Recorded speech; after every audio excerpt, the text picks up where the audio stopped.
പുതിയ കഥ രക്തപിശാച്. രചനയും അവതരണവും മിഥുൻ മോഹൻ. ദേവദത്ത് തകർന്നു കിടക്കുന്ന പഴയ കാളിക്ഷേത്രത്തിലേക്ക് ചുവടുകൾ വെച്ചു. അകലെ നിന്നും അവിടേക്ക് നോക്കിയ അവന് നേരിയ ഭയമുണ്ടായിരുന്നു. കാട് പിടിച്ചു കിടക്കുന്ന ആ പ്രദേശം സത്യത്തിൽ വനമായി തന്നെ ആ ചെറുപ്പക്കാരന് തോന്നി. ഇന്നലെ അവിടെ ആ വെളിച്ചം കണ്ടതിന് ശേഷം ഉറക്കം വന്നില്ല. ആരായിരിക്കും ആ ക്ഷേത്രത്തിൽ? ഒരു സാധാരണ മനുഷ്യൻ ഒരിക്കലും രാത്രിയിൽ അവിടെ പോകാറില്ല. ഏതെങ്കിലും അവിഹിതമായ കാര്യത്തിനായി അവിടെ ആരെങ്കിലും തിരഞ്ഞെടുത്തതാണെങ്കിൽ ഏതായാലും അവിടെ പോകണമെന്ന് ഇന്നലെ തന്നെ തീരുമാനിച്ചിരുന്നു. പകൽ പോകാമെന്ന് വെച്ചാലും എപ്പോഴും കൂടെ നടക്കുന്ന ദേവപ്രിയ അതിന് സമ്മതിക്കില്ല. അവൾക്ക് സംസാരിക്കാൻ കഴിയില്ലെങ്കിലും അവളുടെ എല്ലാ കാര്യവും തനിക്ക് മനസ്സിലാകും. 4 വർഷങ്ങൾക്ക് മുൻപ് ഒരു നീചന്റെ കൈകളിൽ നിന്ന് ഗോവിന്ദൻ മാമ രക്ഷപ്പെടുത്തിയതാണ് ദേവപ്രിയയെ. ഇനി ഒരിക്കൽ കൂടി അവളെ ആപത്തിലേക്ക് തള്ളിവിടാനാകില്ല. അവൾക്ക് സ്വരൂപമായുള്ള ഇഷ്ടവും അവർ തമ്മിലുള്ള ബന്ധവും തന്നോട് അവൾ കത്തിലൂടെ തുറന്നു പറഞ്ഞിരുന്നു. ആ പ്രായത്തിൽ ഏതൊരു പെൺകുട്ടിക്കും സംഭവിക്കാവുന്ന കാര്യമായതുകൊണ്ട് ഞാനത് ഉൾക്കൊണ്ടിരുന്നു. എനിക്കും അതുപോലെ അനുഭവമുണ്ടായിരുന്നല്ലോ. രാത്രിയുടെ നിശബ്ദതയെ അലോസരപ്പെടുത്തിക്കൊണ്ട് കാറ്റിന്റെ ഇരമ്പം കേൾക്കുന്നു. ദേവദത്തിന്റെ ഓർമ്മകൾക്ക് വിരാമമിട്ടുകൊണ്ട് അതിന്റെ ശബ്ദം മുഴങ്ങി. ആകാശത്ത് നിലാവിന്റെ മുകളിലൂടെ കാർമേഘങ്ങൾ വന്ന് മൂടുന്നു. കറുത്ത കമ്പളം പോലെ വെളിച്ചം വിതറി നിന്നിരുന്ന പൂർണ്ണചന്ദ്രന്റെ മുഖം മറച്ചു. അവിടെ ഇരുൾ നിറയാൻ തുടങ്ങി. മുന്നോട്ടുള്ള യാത്രയിൽ വഴി കാണുന്നത് മങ്ങി. നടപ്പാതയിൽ കരിയിലകൾ വീണ് കിടക്കുന്നത് കാണാം. അവന്റെ കാലച്ചയുടെ ധ്വനി മുഴങ്ങി. അവൻ ടോർച്ച് തെളിച്ചു. എങ്കിലും കൂടുതൽ നേരം പ്രകാശം തെളിഞ്ഞില്ല. ക്ഷേത്രത്തിൽ ഉള്ളവർ തന്നെ കണ്ടാലോ? അവിടെ നിന്നും മാറിയാലോ? അവൻ നടത്തത്തിന് വേഗത വർദ്ധിപ്പിച്ചു. ആ കാളിക്ഷേത്രം കുറച്ചകലെ ദൃശ്യമാണ്. ഇരുൾക്കട്ട മൂടിയതുപോലെ ആ ക്ഷേത്രം കാണുന്നു. അതിനു മുൻപിൽ പൊളിഞ്ഞു വീഴാറായ കൽമണ്ഡപം. അവിടേക്ക് നോക്കിയ അവനെന്ന് ഭയന്നു. അവിടെ വലതു ഭാഗത്ത് കാണുന്ന ഒരു കൽത്തൂണിൽ ചുവന്ന നിറത്തിൽ എന്തോ തിളങ്ങുന്നു. അത് ഇടയ്ക്കിടെ മങ്ങിയും തെളിഞ്ഞും കാണപ്പെട്ടു. അവൻ അവിടേക്ക് സൂക്ഷിച്ചു നോക്കി. എന്തോ ചലിക്കുന്നു. ഭീകരമായ ഒരു ചിറകടിയൊച്ച. അത് ആകാശത്തേക്ക് ഉയരുന്നത് പോലെ. അവൻ കിടുങ്ങിപ്പോയി. അതൊരു മനുഷ്യന്റെ വലിപ്പം തോന്നിക്കുന്ന കടവാവലായിരുന്നു. അത് അവന്റെ തലയ്ക്ക് മുകളിലൂടെ പറന്നുപോയി. ഇതിനിടെ അതിന്റെ വായിൽ നിന്നും എന്തോ ദ്രാവകം പോലൊന്ന് ദേവദത്തിന്റെ ഷർട്ടിലേക്ക് വീണു. അവൻ അത് പതിയെ തൊട്ടുനോക്കി. വല്ലാത്തൊരു ദുർഗന്ധം. അവൻ അവിടേക്ക് ടോർച്ച് തെളിച്ചു. വലതു നെഞ്ചിന്റെ ഭാഗത്താണ് അത് പതിച്ചിരുന്നത്. പിന്നെയും ഒരു ഞെട്ടൽ. കറുത്ത നിറത്തിൽ രക്തം. പഴക്കം ചെന്ന മനുഷ്യരക്തം. അവൻ കൈകൾ അറപ്പോടെ കുടഞ്ഞു. ഒരു തുള്ളി രക്തത്തിന് ഇത്രയും ദുർഗന്ധമെങ്കിൽ അതിന്റെ ഉറവിടം എവിടെയായിരിക്കും? ആ കാളിക്ഷേത്രത്തിൽ താൻ വിചാരിക്കുന്നതിനേക്കാൾ അപകടമായതെന്തോ നടക്കുന്നുണ്ട്. അമ്മാവൻ ഗോവിന്ദനോട് ഇക്കാര്യം ഇന്നലെ പറയേണ്ടതായിരുന്നു. കച്ചവട ആവശ്യത്തിന് അദ്ദേഹം പട്ടണത്തിൽ പോയതിനാൽ നാളെയെ മടങ്ങി വരികയുള്ളൂ. ദേവപ്രിയയ്ക്ക് നങ്ങേലു മുത്തശ്ശി കൂട്ടുണ്ടെന്ന ധൈര്യത്തിലാണ് സ്വയം ഇങ്ങനെയൊരു സാഹസിക കാര്യത്തിന് ഇറങ്ങി പുറപ്പെട്ടത്. അടുത്ത കൂട്ടുകാരനായ വിവേകിന് UK-യിൽ ജോലി കിട്ടിയത് കഴിഞ്ഞയാഴ്ചയായതിനാൽ അവനും സ്ഥലത്തില്ല. ഏതൊരു കാര്യത്തിനും അവനും കൂടെയുണ്ടാകും. യാതൊരു ഭയമോ സങ്കോചമോ അവനില്ല. വരുന്നത് വരട്ടെ. അവന്റെ മനസ്സിന് സ്വയം ധൈര്യം നൽകി ദേവദത്ത് മുന്നോട്ട് നടന്നു. കരിയിലകൾ ഞെരിഞ്ഞമരുന്ന ഒച്ച. വള്ളിപ്പടർപ്പുകൾ അവൻ വകഞ്ഞു മാറ്റി. ആകാശത്ത് പെട്ടെന്നൊരു വെള്ളിടി വെട്ടി. പെട്ടെന്നുണ്ടായ ശബ്ദത്തിൽ അവനൊന്ന് ഞെട്ടി. മഴ ചാറാൻ തുടങ്ങി. അവൻ കാളിക്ഷേത്രത്തിന് തൊട്ടടുത്തെത്താറായതും നേരത്തെ കണ്ട് ഭയന്ന ആ ഭീകരൻ കടവാതിൽ അവന്റെ മുന്നിലൂടെ അലറിക്കൊണ്ട് ഇടതുവശത്തേക്ക് പറന്നുപോയി. അവൻ ആ ഭാഗത്തേക്ക് നോക്കി. അതിനെ കാണാനില്ല. ഇതെന്ത് മറിമായം! തൊട്ടുമുൻപിൽ കണ്ട അത് പെട്ടെന്ന് എവിടെ ഒളിക്കാൻ? അവൻ പിറുപിറുത്തു. മഴച്ചാറ്റൽ അവസാനിച്ചു. അവൻ കാലുകൾ ശബ്ദമുണ്ടാക്കാതെ മുന്നോട്ട് വെച്ചു. ക്ഷേത്രത്തിൽ നല്ല വെളിച്ചമുണ്ട്. കൽമണ്ഡപത്തിൽ വിളക്കുകൾ തെളിയിച്ചിട്ടുണ്ട്. നേരത്തെ പെയ്ത മഴയിൽ അത് കെടാതെ നിന്നത് അവന് അത്ഭുതമായി തോന്നി. അവന്റെ അന്തരംഗത്തിൽ പെട്ടെന്ന് ഇങ്ങനെ തോന്നി. താൻ വിചാരിക്കുന്നതിലും എന്തോ ദുരൂഹത നിറഞ്ഞതാണ് ഇപ്പോഴിവിടം. സൂക്ഷിച്ചു വേണം ഇനി മുന്നോട്ട് പോകാൻ. ക്ഷേത്രത്തിന്റെ ഉള്ളിൽ നിന്ന് മണിയച്ച ഉയരുന്നു. ആരുടെയോ ശബ്ദവീചികൾ. പക്ഷേ അതിന്റെ ശബ്ദത്തിന് എന്തോ പ്രത്യേകതയുള്ളതുപോലെ. സ്ത്രീയുടെയോ പുരുഷന്റെയോ. അവൻ പതുക്കെ കാലടികൾ അവിടേക്ക് വെച്ചു. ക്ഷേത്രത്തിലെ മുന്നിലെ വാതിൽ അടഞ്ഞു കിടക്കുന്നു. ആരാണ് ഈ സമയത്ത് പൂജ നടത്തുന്നത്? ഒരു സ്ത്രീയാണെങ്കിൽ അസാമാന്യ ധൈര്യമുള്ളവളാകണം. ദേവദത്ത് പതിയെ ഇടതുഭാഗത്തെ ചുമരിനോട് ചേർന്ന് നിന്ന് പതിയെ തലചരിച്ച് കതകിന്റെ വിടവിലൂടെ അകത്തേക്ക് ഒരു കണ്ണടച്ച് പിടിച്ചു നോക്കി. അവൻ ഞെട്ടലോടെ തലമാറ്റി. എന്തോ കാണാൻ പാടില്ലാത്തത് കണ്ടതുപോലെ തല ഇരുവശത്തേക്കും വെട്ടിച്ചു. വിശ്വാസം വരാതെ അവൻ വീണ്ടും ആ പഴുതിലൂടെ പിന്നെയും നോക്കി. അപ്പോൾ അവന്റെ കണ്ണുകളിൽ പതിഞ്ഞത് കാളിയുടെ മുഖം. പാറയിൽ കൊത്തിയെടുത്ത ശില്പം. അതിന്റെ കണ്ണുകൾ തുറച്ചിരുന്നു. നാവുകൾ പുറത്തേക്ക് നീട്ടി. വെളിച്ചമേറ്റ് അത് തിളങ്ങി. കാളിയുടെ തലയിലൂടെ എന്തോ ഒലിച്ചിറങ്ങുന്നുണ്ട്. അത് രക്തമാണല്ലോ. അവിടെ ഒരു മൺകുടം പ്രത്യക്ഷപ്പെട്ടു. അത് പിടിച്ചിരുന്ന കൈകൾ തിളങ്ങുന്നു. കൈകളുടെ ഉടമ ഒരു സ്ത്രീ തന്നെ. വളകൾ അണിഞ്ഞിട്ടുണ്ട്. നീട്ടി വളർത്തിയ നഖങ്ങൾ. കുടം പിന്നെയും കാളിയുടെ ശിരസിലേക്ക് ചരിക്കുന്നു. അതിൽ നിന്ന് രക്തം ധാരധാരയായി ഒഴുകി. അത് കണ്ട് ദേവദത്തിന്റെ മനസ്സൊന്ന് പിടഞ്ഞു. കാളിയുടെ വിഗ്രഹത്തിനെ മറച്ചു ആ സ്ത്രീയുടെ പുറകുവശം. അവൾ നഗ്നയാണ്. നിതംബം വരെ നീണ്ടു കിടക്കുന്ന കറുത്ത തലമുടി, കടഞ്ഞെടുത്തതുപോലുള്ള ശരീരവടിവ്. ആകാംക്ഷയോടെ അതാരാണെന്ന് അറിയാനുള്ള ജിജ്ഞാസ അവനുണ്ടായി. ഏതായാലും അതൊരു സ്ത്രീയല്ലേ? അവന് ഭയം പതിയെ വിട്ടുപോയി. ദൃഷ്ടി കൂടുതൽ അവിടേക്ക് പതിപ്പിച്ചു. അവൾ ഏതൊക്കെയോ മന്ത്രങ്ങൾ ഉരുവിട്ടു. ആ സ്ത്രീ പതിയെ തിരിഞ്ഞു. വാതിലിന് അഭിമുഖമായി. അവന്റെ ആകാംക്ഷ വർദ്ധിച്ചു.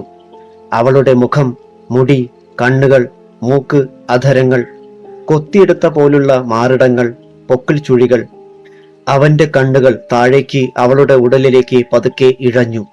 അവൻ ഉഗ്രമായി ഒന്ന് ഞെട്ടി. വിശ്വാസം വരാതെ അവൻ ദൃഷ്ടി പിൻവലിച്ചു. അവന്റെ മനസ്സിൽ അങ്കലാപ്പ് വർദ്ധിച്ചു. ഞാനെന്തായി കാണുന്നത്? അവൻ പിന്നെയും വിടവിലൂടെ അകത്തേക്ക് നോക്കി. അവൾ സ്ത്രീയാണ്, പക്ഷേ പുരുഷനുമാണ്. പകുതി സ്ത്രീയും പകുതി പുരുഷനും. അവൾ നഗ്നപൂജ നടത്തുകയാണ്. ദേവദത്ത് മനസ്സിൽ പറഞ്ഞു, ഞാൻ നേരത്തെ മനസ്സിൽ കരുതിയത് ശരിയാണ്. ഒരു സ്ത്രീക്ക് ഒരിക്കലും അർദ്ധരാത്രിയിൽ ഈ കൊടുങ്കാട്ടിൽ ഒറ്റയ്ക്ക് ഇങ്ങനെ പൂജ നടത്താൻ കഴിയില്ലെന്ന്. ഇവൾ സ്ത്രീയല്ലല്ലോ, പുരുഷനല്ലേ? അവന് അറപ്പ് തോന്നി. ഇനി ഇവിടെ നിൽക്കുന്നത് ബുദ്ധിയല്ലെന്ന് തീരുമാനിച്ചു. ഈ കൂട്ടർക്ക് ലൈംഗിക ആസക്തി കൂടുതലാണ്. സ്ത്രീകളോട് ഒരു പുരുഷനെ പോലെയും പുരുഷനോട് കരുത്തുള്ള ഒരു സ്ത്രീയെ പോലെയും ഇവർ വേഴ്ചയിൽ ഏർപ്പെടും. എപ്പോഴും ഇവരായിരിക്കും അവരുടെയൊക്കെ മേൽ ആധിപത്യം സ്ഥാപിക്കുക. കൂടുതൽ ദേഷ്യം വന്നാൽ ഇവർ അപകടകാരികളാണ്. ഈ സമയത്ത് പുരുഷനെ കണ്ടാൽ അതും ഒറ്റയ്ക്ക്. അവൻ പതിയെ ദൃഷ്ടി പിൻവലിച്ചു. എന്നിട്ട് ശബ്ദമുണ്ടാക്കാതെ തിരിച്ച് നടന്നു. കാളിയുടെ വിഗ്രഹത്തിൽ തൊഴുതിട്ട് അവൾ തന്റെ വസ്ത്രങ്ങൾ എടുത്തു.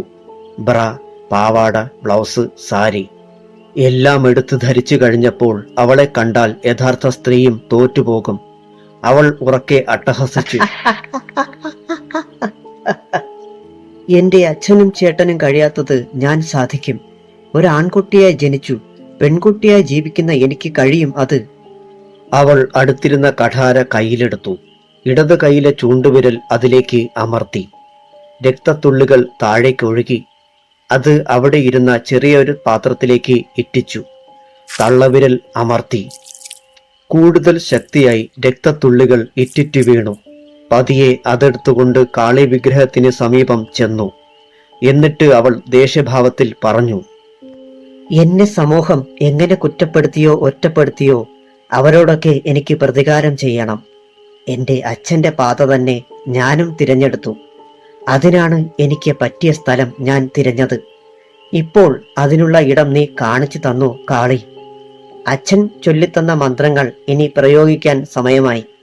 ഒരു 15-കാരിയെ ജീവിക്കാൻ പ്രേരിപ്പിച്ചത് ആ പകയാണല്ലോ. അന്ന് പക്ഷേ ഞാൻ ഒരാൺകുട്ടിയായിരുന്നു. കാലം എന്നെ ഒരുപാട് മാറ്റം വരുത്തി. ഇന്ന് ഞാൻ മടങ്ങുകയാണ്. തിരിച്ചു വരും ഞാൻ. അതുവരെ ഇതിനുള്ളിൽ കടക്കാൻ ശ്രമിക്കുന്നവരെ അച്ഛൻ തന്നെ കൈകാര്യം ചെയ്യുമെന്ന് എനിക്കറിയാം. എന്നെ സഹായിക്കാൻ കൂട്ടുനിന്ന എല്ലാ ചെറുപ്പക്കാരും ഇവിടെ ഇപ്പോൾ ഏതവസ്ഥയിലാണെന്ന് വരുന്നവർ അറിയട്ടെ. എനിക്ക് അവരെ കൊതി തീരും വരെ ഉപയോഗിക്കാൻ കഴിഞ്ഞു. തൽക്കാലം ഇവിടുന്ന് യാത്ര ചോദിക്കുന്നു കാളി. ഈ രക്തം നിനക്ക് ഞാൻ സമർപ്പിക്കുന്നു. ആ വെള്ളിപ്പാത്രം കാളിയുടെ ശിരസിലേക്ക് ചരിച്ചു. രക്തം അതിൽ നിന്ന് ഒഴുകി വിഗ്രഹത്തിന്റെ ശിരസും ഉടലും പിന്നെയും നനച്ചു. വിളക്കുകൾ അവൾ എല്ലാം കെടുത്തി. കഴുത്തിലൂടെ അവൾ വലിയൊരു ബാഗ് തൂക്കി. പുറത്തിറങ്ങി വാതിലുകൾ അടച്ചു. ഇരുളിലൂടെ അവൾ നടന്നു നീങ്ങി. അവൾക്ക് മുന്നിലായി അല്പമകലെ ഒരു നീല വെളിച്ചം മിന്നുന്നുണ്ടായിരുന്നു. പ്രഭാതം. തലേ ദിവസം കണ്ട കാഴ്ച അവൻ പൂർണ്ണമായും പറഞ്ഞില്ലെങ്കിലും കുറെയൊക്കെ ദേവപ്രിയയോട് പറഞ്ഞിരുന്നു. അത് കേട്ട് അവൾക്ക് ആശ്ചര്യമാണുണ്ടായത്. ദേവദത്ത് ദേവപ്രിയയോട് പറഞ്ഞു, ഒരു കാരണവശാലും ആ കാളിക്ഷേത്രത്തിന്റെ പരിസരത്ത് പോലും നീ പോകരുത്. അടുത്തെങ്ങും ഒരു വീടില്ലാത്തതാണ് അവൾക്ക് ഇത്രയും ധൈര്യം. ആരോടെങ്കിലും പറഞ്ഞാലോ എനിക്ക് ഭ്രാന്താണെന്ന് പറയും. ഈ പട്ടിക്കാട്ടിൽ ഇതുവരെയും ആരും കേട്ടുപോലും കാണില്ല ട്രാൻസ്ജെൻഡർ എന്താണെന്ന്. ഞാൻ പഠിച്ച കോളേജിൽ ഇതുപോലെ ഒരാളുണ്ടായിരുന്നു. പക്ഷേ അവനെ കണ്ടാൽ ഒരു ആണിനെ പോലെ തന്നെയായിരുന്നു. പക്ഷേ ഇത് ഒരിക്കലും തിരിച്ചറിയില്ല. യഥാർത്ഥ പെണ്ണ് പോലും തോൽക്കും. അത്രയ്ക്ക് ഭംഗി. പെണ്ണായിരുന്നെങ്കിൽ ഞാൻ അവളെ കെട്ടിയേനെ. അത് കേട്ട ദേവപ്രിയ അവനെ ദേഷ്യത്തോടെ ഒന്ന് നുള്ളി. മുഖം വീർപ്പിച്ച് പുറം തിരിഞ്ഞിരുന്നു. അവൻ അത് കണ്ട് പൊട്ടിച്ചിരിച്ചു. അവളെ തന്നിലേക്ക് ചേർത്തിരുത്തിയിട്ട് പതുക്കെ കാതിൽ മന്ത്രിച്ചു. ഇനി ഏതൊക്കെ രംഭകൾ വന്നാലും എന്റെ പ്രിയയുടെ മുന്നിൽ ഒന്നുമല്ലല്ലോ. അതും ഒരു ഹിജഡയെ സ്നേഹിക്കാൻ മാത്രം അത്ര കഴിവ് കെട്ടവനാണോ ഞാൻ? അവൻ അവളെ ചുംബിച്ചു. അവൾ കൈകൊണ്ട് ഒരാംഗ്യം കാണിച്ചു. അവന് കാര്യം മനസ്സിലായതുപോലെ അവളിലുള്ള പിടുത്തം പതിയെ അയച്ചു. മുത്തശ്ശി കാണും എന്നായിരുന്നു ആ സൂചന. നങ്ങേലി മുത്തശ്ശിയുടെ ശബ്ദം. അവൾ അവിടുന്ന് എഴുന്നേറ്റു.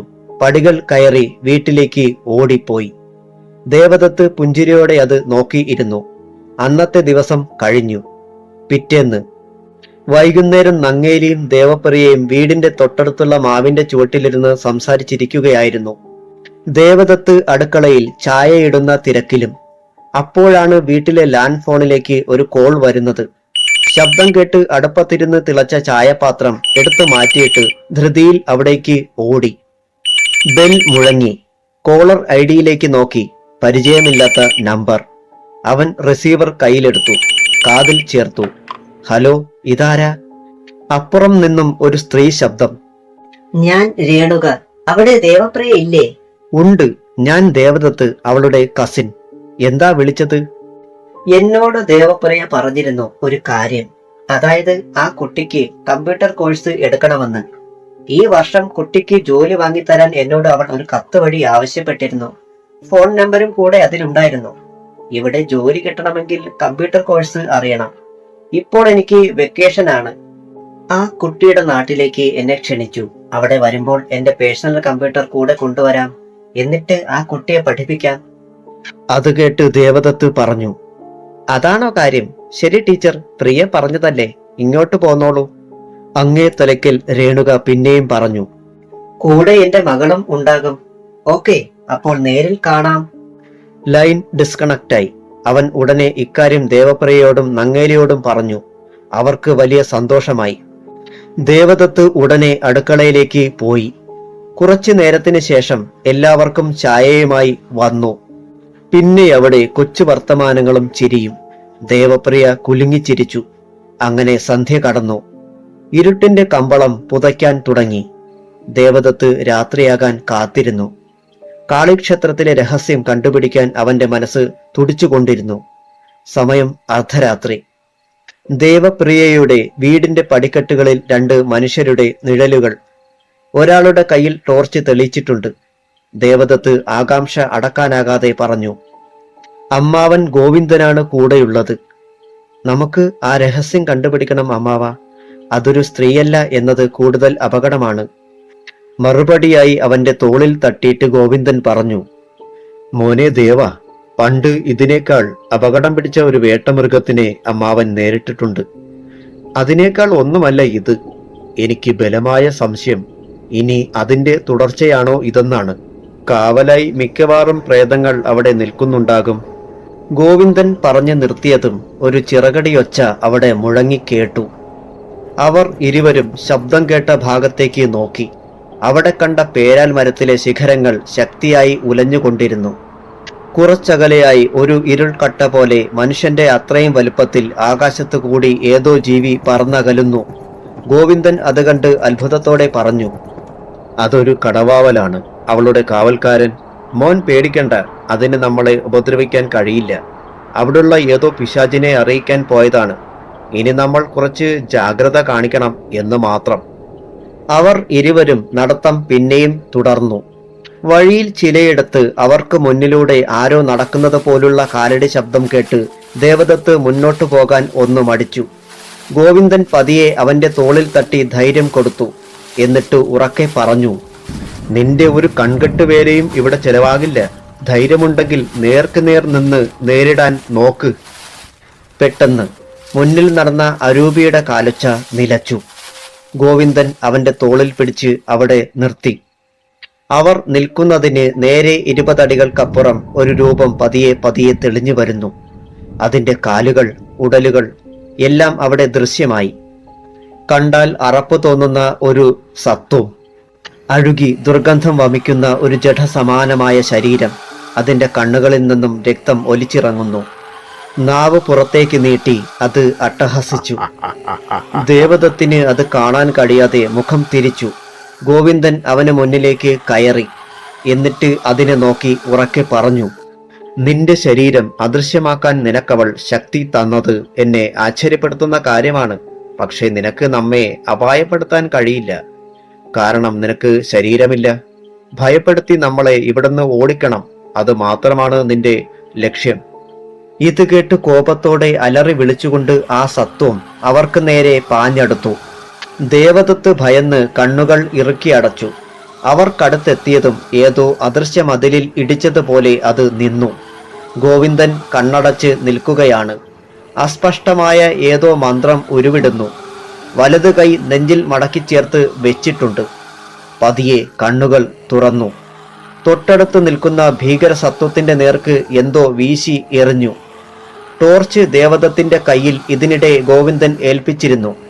അതിന്റെ പ്രകാശത്തിൽ അവൻ തിരിച്ചറിഞ്ഞു, ഭസ്മമാണ് അമ്മാവൻ അതിന്റെ നേർക്ക് വിതറിയതെന്ന്. അത് വേദനയോടെ പുളയുകയാണ്. പതിയെ പതിയെ ആ സത്വം അലിഞ്ഞലിഞ്ഞ് അന്തരീക്ഷത്തിൽ ലയിച്ചു. അത് കണ്ട് ദേവദത്ത് അത്ഭുതപ്പെട്ടു. മുന്നിലുള്ള ആ ഭീകരൻ ഇപ്പോൾ പൂർണ്ണമായും അപ്രത്യക്ഷമായി. അവിടെ അങ്ങനെയൊരു സംഭവമേ നടന്നിട്ടില്ല എന്ന് തോന്നി അവന്. ഗോവിന്ദൻ അവന്റെ കയ്യിൽ പിടിച്ചിട്ട് പറഞ്ഞു, ഞാൻ നേരത്തെ പറഞ്ഞില്ലേ, നമ്മുടെ മാർഗ തടസ്സം സൃഷ്ടിക്കാൻ അവൾ നിർത്തിയിരിക്കുന്ന അരൂപികളായ ദുർമൂർത്തികളാണ് ഇതൊക്കെയെന്ന്. ഇനി ഒരു പക്ഷേ നമുക്ക് ശരീരമുള്ള പ്രേതങ്ങളെ നേരിടേണ്ടി വരും. അതുകൊണ്ട് കരുതലായി ഇത് നിന്റെ കയ്യിലിരിക്കട്ടെ. ഇത് പറഞ്ഞിട്ട് അയാൾ തോളിൽ ധരിച്ചിരുന്ന സഞ്ചിയിൽ നിന്ന് ഒരു കഠാര അവനെ എടുത്തു കൊടുത്തു. അവൻ ആശ്ചര്യഭാവത്തിൽ അതിലേക്ക് നോക്കി. തിളങ്ങുന്ന മൂർച്ചയേറിയ ആ കഠാര തിരിച്ചും മറിച്ചും നോക്കി. ഗോവിന്ദൻ പറഞ്ഞു, ഈ കഠാരയ്ക്കൊരു പ്രത്യേകതയുണ്ട്. നീ അതിന്റെ പിടിയിൽ കാണുന്ന സ്വിച്ച് കണ്ടോ? അതിലൊന്ന് പ്രസ് ചെയ്തേ. അവൻ അപ്രകാരം ചെയ്തു. അതിശയം! അതിന്റെ കൂർത്ത അറ്റം രണ്ടായി പിളർന്നു. മീൻ വാ തുറക്കും പോലെ. ഒന്നുകൂടെ ആ സ്വിച്ച് പ്രസ് ചെയ്തു പഴയ പടിയാക്കി. അവൻ അതിശയത്തോടെ അയാളോട് ചോദിച്ചു, ഈ കഠാരയുടെ ആവശ്യം നേരത്തെ അമ്മാവൻ ഏതെങ്കിലും കാര്യത്തിന് ഉപയോഗിച്ചിട്ടുണ്ടോ? ഗോവിന്ദൻ ദേവപ്രിയയെ രക്ഷിച്ച കഥ അവനോട് പറഞ്ഞു. ഇത് കേട്ട് അവൻ അമ്മാവനെ അഭിമാനത്തോടെ നോക്കി. അവന്റെ ഭയം ഇല്ലാതായി. അവർ ആ കാളിയുടെ ക്ഷേത്രം അകലെ നിന്നും കണ്ടു. ഇരുട്ടിൽ പൊതിഞ്ഞു നിൽക്കുന്ന ഇടിഞ്ഞു പൊളിഞ്ഞു വീഴാറായ കൽമണ്ഡപം ആ ക്ഷേത്രത്തിന് കാഴ്ചയിൽ ഒരു ഭീകരത സൃഷ്ടിച്ചിരുന്നു. ഗോവിന്ദൻ അവിടേക്ക് നോക്കിയിട്ട് പറഞ്ഞു, അവൾ അവിടെ ഇല്ലെന്ന് എനിക്കുറപ്പാണ്. പക്ഷെ ഇനി നമ്മൾ വളരെ സൂക്ഷിച്ചു മുന്നോട്ട് പോകണം. അല്ലെങ്കിൽ എവിടെയൊക്കെയാണ് അപകടം പതിയിരിക്കുന്നതെന്ന് പറയാൻ കഴിയില്ല. ദേവദത്ത് ചുവടുകൾ സൂക്ഷിച്ച് മുന്നോട്ട് വെച്ചു. ടോർച്ചിന്റെ പ്രകാശത്തിൽ വഴി തടസ്സമായില്ല. പെട്ടെന്ന് ആകാശത്ത് കൂറ്റൻ ഇടിമിന്നൽ തെളിഞ്ഞു. കാതടപ്പിക്കുന്ന ഇടിയുടെ ശബ്ദം. വാ, എന്തായാലും അവിടെ ചെന്നിട്ട് നോക്കാം. അവരുടെ ചുവടുകൾ വേഗത്തിലാക്കി. പ്രിയ ചങ്ങാതികളായ വിഷ്ണുവിനെയും ഹരികൃഷ്ണനെയും വിളിക്കാൻ പറ്റാത്തതിൽ ഗോവിന്ദന് അല്പം വിഷമമുണ്ടായിരുന്നു. വയൽ വരമ്പിലൂടെ അവർ നടന്നു. ഇരുൾ മൂടിക്കിടന്നു അവിടമാകെ. മുൻപിൽ നടക്കുന്നത് ദേവദത്താണ്. ടോർച്ച് തെളിയിച്ച് ഗോവിന്ദനും. അകലെ ഏതോ കോണിൽ നിന്നും നായ്ക്കളുടെ ഓരിയിടൽ അവിടെ കേൾക്കാം. വഴുക്കലുള്ള ആ വരമ്പിൽ അവർ സൂക്ഷിച്ച് നടന്നു. ചിലയിടങ്ങളിൽ ചേറിൽ കാലുകൾ പുതഞ്ഞു. അതൊന്നും സാരമാക്കാതെ അവർ മുന്നോട്ട് നടന്നു. പെട്ടെന്ന് അവർക്ക് മുന്നിലൂടെ എന്തോ വേഗത്തിൽ വരമ്പിനെ കടന്നു. ഭയന്നുപോയി ദേവദത്ത്. പിന്നോട്ടൊന്ന് വേച്ച് വീഴാൻ പോയി. അവനെ ഗോവിന്ദൻ വീഴാതെ താങ്ങി നിർത്തി. ടോർച്ചിന്റെ വെളിച്ചം അപ്പോഴേക്കും ഒന്ന് മങ്ങിയിരുന്നു. ഇരുട്ടിന്റെ കനം കൂടിയതുപോലെ തോന്നി. അവൻ തിരിഞ്ഞ് അമ്മാവനെ നോക്കി. ഗോവിന്ദന് എന്തോ മനസ്സിലായതുപോലെ പറഞ്ഞു, പേടിക്കണ്ട മോനെ, അത് അവൾ കാവൽ നിർത്തിയിരിക്കുന്ന ഏതെങ്കിലും ദുർമൂർത്തിയായിരിക്കും. നമ്മെ ഭയപ്പെടുത്താൻ വേണ്ടി നോക്കിയതാണ്. പക്ഷേ എന്റെ അരയിൽ ധരിച്ചിരിക്കുന്ന ശൂലിനി യന്ത്രമുള്ളതുകൊണ്ട് അതിന് നമ്മളെ ഒന്നും ചെയ്യാൻ കഴിയില്ല. മുന്നോട്ട് നടന്നോളൂ. ഭയം കടന്നുകൂടിയ മനസ്സുമായി ദേവദത്ത് ചുവടുകൾ വെച്ചു. കൂടെ ഗോവിന്ദനും. അയാളുടെ തോളിൽ ഒരു തുണിസഞ്ചിയും ഉണ്ടായിരുന്നു. അതിനെക്കുറിച്ച് ദേവദത്ത് ചോദിച്ചപ്പോൾ മറുപടിയായി അയാൾ പറഞ്ഞു, ഇതിന്റെ ആവശ്യം പിന്നീട് നിനക്ക് ബോധ്യമാകും. പിന്നീട് അവൻ ഒന്നും ചോദിക്കാൻ നിന്നില്ല. വയൽ വരമ്പുകൾ കടന്ന് അവർ മരങ്ങൾ തിങ്ങിപ്പാർക്കുന്ന വഴിയിലേക്ക് തിരിഞ്ഞു. വലതു ഭാഗത്തേക്ക് തിരിയുന്നയിടത്ത് ഒരു കൂറ്റൻ ഇലഞ്ഞിമരം നിൽപ്പുണ്ട്. അതിന്റെ ശാഖകൾ അവർക്ക് മുകളിൽ രാക്ഷസന്റെ കൈകൾ പോലെ വിടർത്തി നിന്നു. ആകാശ കാഴ്ചകളെ പോലും അത് മറച്ചു. ഇരുൾക്കട്ടയെ കീറിമുറിച്ച് ടോർച്ചിന്റെ വെട്ടം. വഴിയിൽ നിറയെ കരിയിലകൾ കൊണ്ട് മൂടി. അവരുടെ മുന്നോട്ടുള്ള യാത്രയെ തടസ്സപ്പെടുത്തിക്കൊണ്ട് മരക്കഷണങ്ങൾ അവിടെ കിടപ്പുണ്ടായിരുന്നു. ആ മരത്തെ കടന്നു പോകുമ്പോൾ അവർക്ക് പിന്നിൽ രണ്ട് ചുവന്ന കണ്ണുകൾ തിളങ്ങുന്നത് അറിഞ്ഞിരുന്നില്ല രണ്ടുപേരും. തലകീഴായി കിടന്ന് അവരെ തുറച്ചു നോക്കുന്ന കൂറ്റൻ കടവാതിൽ. ഗോവിന്ദൻ ദേവദത്തിനോട് പറഞ്ഞു, വളരെ സൂക്ഷിച്ചു പോണം മോനെ. അവൾ മിക്കവാറും കാവൽ നിർത്തിയിരിക്കുന്നത് നമുക്ക് കാണാൻ കഴിയാത്ത ഏതെങ്കിലും പിശാചുക്കളെയാകാം. ഇത് കേട്ട് അവൻ ഭയന്നു. ചുവടുകൾ മുന്നോട്ട് ചലിക്കുന്നില്ല. അവൻ പതിയെ ഗോവിന്ദനെ നോക്കി. നീ പേടിക്കണ്ട, എന്റെ കയ്യിൽ ശൂലിനി യന്ത്രമുണ്ട്. അതിനെ വെല്ലുന്ന ഒരു ദുഷ്ടശക്തിയും കാണില്ല. ധൈര്യം കൈവടിയരുത്. മുന്നോട്ട് നടന്നോളൂ, ഞാൻ കൂടെയുണ്ടല്ലോ. അവന് കുറച്ച് ആത്മവിശ്വാസം വന്നു. കാലുകൾ മുന്നോട്ട് ചലിച്ചു. അവർക്ക് മുകളിലൂടെ ആ കടവാതിൽ ചിറക് വിടർത്തി നോട്ടമിട്ട് പറക്കുന്നത് ദേവദത്തോ ഗോവിന്ദനോ അറിഞ്ഞിരുന്നില്ല. അതിന്റെ ക്രൂരത നിറഞ്ഞ ചുവന്ന കണ്ണുകൾ തിളങ്ങി. ഇരുവരും നടക്കുകയാണ്. നടപ്പാതയിൽ കരിയിലകൾ ഞെരിയുന്ന ഉച്ചത്തിലുള്ള ശബ്ദം. പെട്ടെന്ന് ഏതോ നായയുടെ ഭീകരമായ ഓരിയിടൽ. ആദ്യമൊന്ന് ഭയന്നു ഗോവിന്ദൻ. ദേവദത്ത് ഭയന്ന് അമ്മാവന്റെ കയ്യിൽ മുറുകെ പിടിച്ചു. ഇത് അവളുടെ ഏതെങ്കിലും വിക്രിയയായിരിക്കും, നമ്മെ ഭയപ്പെടുത്തി ഇവിടുന്ന് മുന്നോട്ട് പോകാൻ തടസ്സമുണ്ടാക്കുന്നതിന്. ഏതായാലും ഇതുവരെ വന്നു. ഇത് കണ്ടുപിടിക്കാതെ നമ്മൾ പുറകോട്ട് ഇല്ല. അമ്മാവന്റെ ആത്മവിശ്വാസം തുളുമ്പുന്ന വാക്കുകൾ ദേവദത്തിന് ഇനി എന്ത് പ്രതിബന്ധം വന്നാലും നേരിടാനുള്ള ചങ്കൂറ്റം നൽകി. അവരുടെ യാത്ര മുന്നോട്ടു പോകും തോറും കൂടുതൽ ദുർഘടമായി. മരങ്ങളുടെ ശാഖകൾ ചിലയിടങ്ങളിൽ വീണ് കിടന്നു. വഴിയുടെ വീതി കുറഞ്ഞു. പുല്ലുകൾ വളർന്ന് വഴിയിൽ മുന്നോട്ടുള്ള യാത്രയിൽ മാർഗതടസ്സം സൃഷ്ടിച്ചു. അവർ അത് കാര്യമാക്കിയില്ല. ദേവദത്ത് ചിന്തിച്ചു, അന്ന് താൻ ഇവിടെ വരുമ്പോൾ ഇങ്ങനെ തടസ്സം നേരിട്ടിരുന്നില്ല. അത് ഗോവിന്ദനോട് അവൻ സൂചിപ്പിക്കുകയും ചെയ്തു. മറുപടിയായി ഗോവിന്ദൻ പറഞ്ഞത് അവനെ ഞെട്ടിച്ചു. ദുർമന്ത്രവാദം സിദ്ധിച്ച അവളുടെ കൺകെട്ടാണ് ഇതൊക്കെ. അതായത് നമ്മൾ ഇതൊക്കെ കാണുമ്പോൾ തിരികെ മടങ്ങിപ്പോകും എന്നവൾ കരുതി മുൻകൂട്ടി വരുന്നവരെ തെറ്റിദ്ധരിപ്പിക്കുന്നു. അവൾക്ക് ഇഷ്ടമുള്ളവർ വരുമ്പോൾ ഇതൊന്നും കാണുകയുമില്ല. നീയൊരു പുരുഷനായതുകൊണ്ട് അവൾ നിന്നെ ഒന്നും ചെയ്തില്ല. നീ ഇവിടെ വന്നതും അവളെ കണ്ടതും അവളുടെ നിശ്ചയപ്രകാരം തന്നെയായിരുന്നു. അതായത് നീ കണ്ടതല്ല അവളുടെ യഥാർത്ഥ മുഖം. നിന്നെ തെറ്റിദ്ധരിപ്പിക്കാൻ അവൾ തന്റെ മുഖത്തിന്റെ ഛായ മാറ്റി. ഇത് കേട്ട് ദേവദത്ത് അത്ഭുതപ്പെട്ടു. ഗോവിന്ദൻ തുടർന്നു, അവൾ ശരിക്കും എന്റെ ശത്രുവാണ്. അവളുടെ സഹോദരന്റെ മരണത്തിന് പ്രതികാരത്തിനാണ് ഇവിടെ വന്നിരിക്കുന്നത്. നിന്നെ ഇവിടേക്ക് ആകർഷിച്ചു കൊണ്ടുവന്നത് അവളുടെ തന്ത്രം. ഇന്നവൾ അവിടെ കാണാൻ സാധ്യത കാണുന്നില്ല. നിമിഷങ്ങൾ പകലായതുപോലെ തോന്നി ഇരുവർക്കും. ആ കാളിക്ഷേത്രം മിന്നലിന്റെ വെളിച്ചത്തിൽ നിമിഷങ്ങൾ മാത്രം കാണുന്ന മാത്രയിൽ തെളിഞ്ഞു. പെട്ടെന്ന് അവിടെ ഇരുൾ മൂടുകയും ചെയ്തു. അവർ അതൊന്നും വകവയ്ക്കാതെ മുന്നോട്ട് നടന്നു. എന്തോ ഒടിയുന്ന ഒച്ച.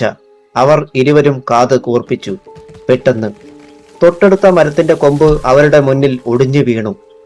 പുറകിലേക്ക് അവർ ഓടി മാറിയില്ലായിരുന്നുവെങ്കിൽ ദേഹത്ത് വീണ് അപകടം സംഭവിച്ചേനെ. ഇത് കണ്ട് ഭയന്ന് മുന്നോട്ട് കാലുകൾ ചലിപ്പിക്കാനാകാതെ നിൽക്കുകയാണ് ദേവദത്ത്. ഗോവിന്ദൻ അവന് ധൈര്യം നൽകി മുന്നോട്ടു ചുവടുകൾ വെച്ചു. അമ്മാവനെ പിന്തുടർന്ന അവൻ പിന്നെയും ഒരു അത്ഭുത കാഴ്ച കണ്ടു. അകലെ നിന്നും വെളുത്ത തുണി ദേഹത്തവിടെ പൊതിഞ്ഞ പോലൊരു സത്വം അവർക്ക് നേരെ പാഞ്ഞു വരുന്നു. അത് അലറി വിളിച്ചാണ് വരുന്നത്. കഴുത്തിലും നെഞ്ചിലും വെളുത്ത തുണി ചുറ്റിയിട്ടുണ്ട്.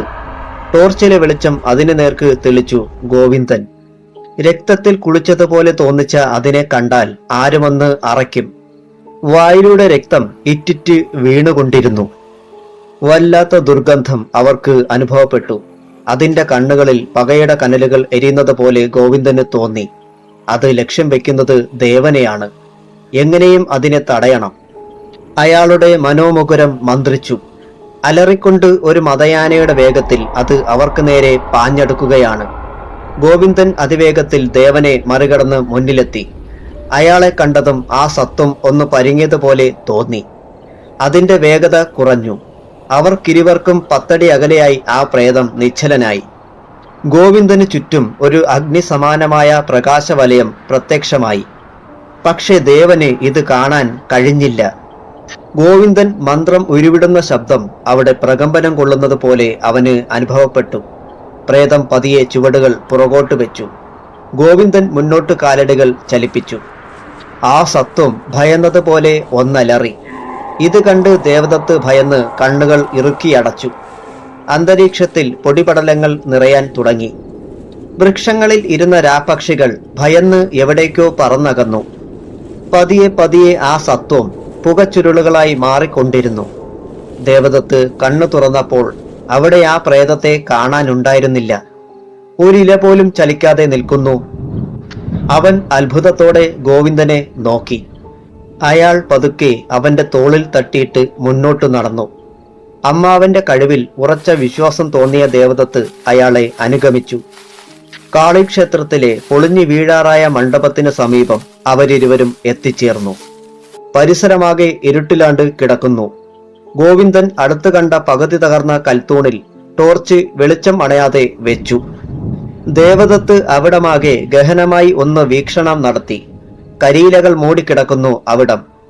ഗോവിന്ദൻ തന്റെ തുണിസഞ്ചിയിൽ നിന്നും തീപ്പട്ടിയും തിരിയും പുറത്തെടുത്തു. അപ്പോഴാണ് ദേവദത്ത് അത് ശ്രദ്ധിച്ചത്. വെളിച്ചം തെളിയിക്കാൻ പാകത്തിന് ഒരു ഓട്ടുവിളക്ക് അവിടെ ഇരിക്കുന്നു. തിരി അതിൽ ഇട്ടിട്ട് തീപ്പട്ടി ഉരച്ചു.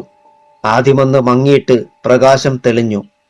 ഇപ്പോൾ അവിടെയൊക്കെ വ്യക്തമായി കാണാൻ കഴിയുന്ന അവസ്ഥയിലെത്തി. മരച്ചില്ലയിൽ അവിടെ അപ്പോൾ ഇരുവരെയും വീക്ഷിച്ചുകൊണ്ടിരിക്കുന്ന ചുവന്ന കണ്ണുള്ള പക്ഷിയെ അവർ കണ്ടില്ല. അതൊരു കടവാവലായിരുന്നു. ഗോവിന്ദൻ പൊളിഞ്ഞുകിടന്ന കൽമണ്ഡപത്തിലേക്ക് പതിയെ ചുവടുകൾ വെച്ചു. ഇതിനിടെ അയാൾ തന്റെ ടോർച്ച് തെളിയിച്ചിരുന്നു. ദേവദത്ത് അയാളെ അനുഗമിച്ചു. മരച്ചില്ലയിൽ നിന്നും കാട്ടുവള്ളികൾ ആ മണ്ഡപത്തിലെ തൂണുകളിൽ ചുറ്റുപിണഞ്ഞ് കിടന്നു. പെട്ടെന്ന് അവയെ കാണുമ്പോൾ സർപ്പങ്ങളാണെന്നേ പറയൂ. കരിയിലകളാൽ മൂടി അവിടമാകെ വൃത്തിഹീനമായിരുന്നു.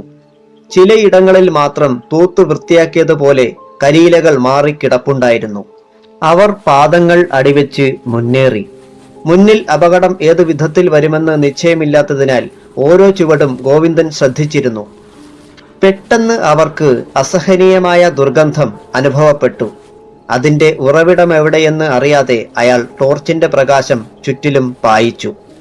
അയാളുടെ കണ്ണിൽ എന്തോ കണ്ടതുപോലെ വെളിച്ചം അവിടേക്ക് പതിപ്പിച്ചു. പതിയെ അയാൾ അവിടേക്ക് നടന്നെടുത്തു. ആ വസ്തു എന്താണെന്ന് മനസ്സിലാക്കിയ അയാൾ തിരിഞ്ഞിട്ട് ദേവദത്തിനോട് പറഞ്ഞു, മോനെ ദേവ, ഇത് നിന്നോട് പറയാൻ എനിക്ക് അല്പം ജാള്യതയുണ്ട്. എന്നാലും പറയാം. ഇത് പുരുഷന്മാർ സ്ത്രീകളുമായി ബന്ധപ്പെടുമ്പോൾ ഉപയോഗിക്കുന്ന ഗർഭനിരോധിത ഉറയാണ്. ദേവദത്ത് കാര്യം മനസ്സിലായതുപോലെ തലയാട്ടി. ഗോവിന്ദൻ തുടർന്നു, ഇവിടെ ധാരാളം പുരുഷന്മാർ വരാറുണ്ട്. അല്ലെങ്കിൽ നീ പറഞ്ഞ ആ ദുഷ്ട അവരെ ബലമായി കൊണ്ടുവന്ന് കാര്യസാധ്യത്തിന് ശേഷം അപകടപ്പെടുത്തി കാണും. നമ്മൾ നേരിടാൻ പോകുന്ന മനുഷ്യൻ സ്ത്രീയുമല്ല പുരുഷനുമല്ല എന്നതാണ് കാര്യം. ഞാൻ ഇത്തരത്തിലുള്ള ഒരുപാട് ആളുകളെ കണ്ടിട്ടുണ്ട്. അക്രമവാസന ഇവർക്ക് അല്പം കൂടുതലാണ്. ബോംബെയിലൊക്കെ ഇത്തരക്കാരെ ധാരാളം കാണാം. പക്ഷെ ഇവിടെ ഇങ്ങനെയുള്ളവരെ അധികം കാണാറില്ല. ഏതായാലും അവളുടെ ലക്ഷ്യം എന്താണെന്ന് അറിയണം. പെട്ടെന്ന് വല്ലാത്തൊരു ദുർഗന്ധം അവരുടെ മൂക്കിലേക്ക് അടിച്ചു കയറി. അവർ ഇരുവരും മണ്ഡപം കടന്ന് ക്ഷേത്രത്തിന്റെ വാതിലിന് നേർക്ക് നടന്നു. പൊളിഞ്ഞു വീഴാറായ രീതിയിൽ നിൽക്കുന്ന വാതിൽ, അതിൽ സാക്ഷയുണ്ട്. ഗോവിന്ദൻ സാക്ഷയിൽ പിടിച്ചിട്ട് പറഞ്ഞു, ഇതിനകത്ത് എന്തെങ്കിലും കെണി ഒളിഞ്ഞു കിടപ്പുണ്ടാകും. സൂക്ഷിച്ചു വേണം ഇനി ഈ വാതിൽ തുറക്കാൻ. അതേ എന്ന് ദേവദത്ത് തലയാട്ടി. ഗോവിന്ദൻ സാക്ഷ പതുക്കെ നീക്കി. തുരുമ്പ് പിടിച്ച അത് കറകറ ശബ്ദത്തോടെ പതുക്കെ ഇടത്തോട്ട് നീങ്ങി. വാതിലിന്റെ ഇരുപാളികളും അകത്തേക്ക് അയാൾ തള്ളി. വിജാഗിരികൾ ഇളകി വീഴുന്ന പോലെ തോന്നി.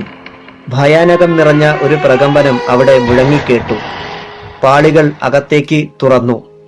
മുന്നിൽ കട്ട പിടിച്ച പോലെയുള്ള ഇരുൾ. ദേവദത്ത് കയ്യിലിരുന്ന ടോർച്ച് അകത്തേക്ക് തെളിയിച്ചു. ഗോവിന്ദൻ തന്റെ തുണിസഞ്ചി തുറന്നു. അതിൽ നിന്നും തടിച്ച ഒരു മെഴുകുതിരി പുറത്തെടുത്തു. തീപ്പെട്ടി ഉരച്ച് തീ പകർന്നു. പതിയെ ഒന്ന് താഴ്ന്നിട്ട് വെളിച്ചം അവിടെ പരക്കാൻ തുടങ്ങി. ഇപ്പോൾ അവർക്ക് അവിടുള്ള കാഴ്ചകൾ തെളിഞ്ഞു. നാവ് പുറത്തേക്ക് നീട്ടി കണ്ണുകൾ തുറച്ചു നിൽക്കുന്ന ഒരു രൂപത്തെ കണ്ട് സത്യത്തിൽ ധീരനായ ഗോവിന്ദൻ ആദ്യമൊന്ന് പകച്ചു. അത് അവിടുത്തെ കാളി വിഗ്രഹമാണെന്ന് മനസ്സിലാക്കിയ അദ്ദേഹം ചെറുപുഞ്ചിരിയോടെ തന്റെ വലതുകാൽ അകത്തേക്ക് വെച്ചു. ദേവദത്ത് പിന്നാലെ. ഗോവിന്ദൻ അകത്ത് കടന്ന ശേഷം അവിടമാകെ ഒരു സൂക്ഷ്മ നിരീക്ഷണം നടത്തി. ഉഗ്രമായൊരു ഹോമം അവിടെ നടന്നിട്ടുള്ള ലക്ഷണം കാണാമായിരുന്നു. രക്തത്തിൽ കുളിച്ചു നിൽക്കുന്ന കാളി വിഗ്രഹം. അതിനടുത്തായി നിൽക്കുന്ന ഒരു വലിയ കൽവിളക്ക് അയാൾ കണ്ടു. മെഴുകുതിരി അതിലേക്ക് പകർന്നു. വെളിച്ചം അവിടെ വ്യാപിച്ചു. എല്ലാം അവർക്ക് പൂർണ്ണമായും ദൃഷ്ടിയിൽ ഗോചരമായി. ദേവദത്ത് വിസ്മയം പൂണ്ട് നിൽക്കുകയാണ്. ഗോവിന്ദന്റെ മിഴികൾ അവിടമാകെ ഇഴഞ്ഞു നടന്നു. പെട്ടെന്ന് എന്തോ അയാളുടെ ശ്രദ്ധയിൽ പതിഞ്ഞു. അവിടേക്ക് അയാൾ കുനിഞ്ഞു. കയ്യിലേക്ക് എന്തോ എടുത്തു. ദേവദത്ത് അപ്പോഴൊക്കെ മറ്റൊരു ചിന്തയിലായിരുന്നു.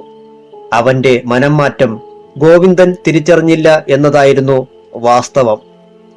ദേവദത്തിന്റെ കയ്യിൽ അപ്പോഴേക്കും ഒരു ആയുധം പ്രത്യക്ഷപ്പെട്ടു. തിരിഞ്ഞു നിന്ന് അവിടെയുള്ള ഓരോ വസ്തുവിലും ശ്രദ്ധ കേന്ദ്രീകരിച്ച് നിന്നിരുന്ന ഗോവിന്ദൻ പിന്നിലുള്ള അപകടം തിരിച്ചറിയാൻ അല്പം വൈകിപ്പോയിരുന്നു. കാളിക്ഷേത്രത്തിലെ കൂറ്റൻ ഇലഞ്ഞിമരത്തിൽ തലകീഴായി കിടന്നിരുന്ന വാവലുകൾ ഭീതിയോടെ കൂട്ടത്തോടെ മേലേക്ക് പറന്നുയർന്നു.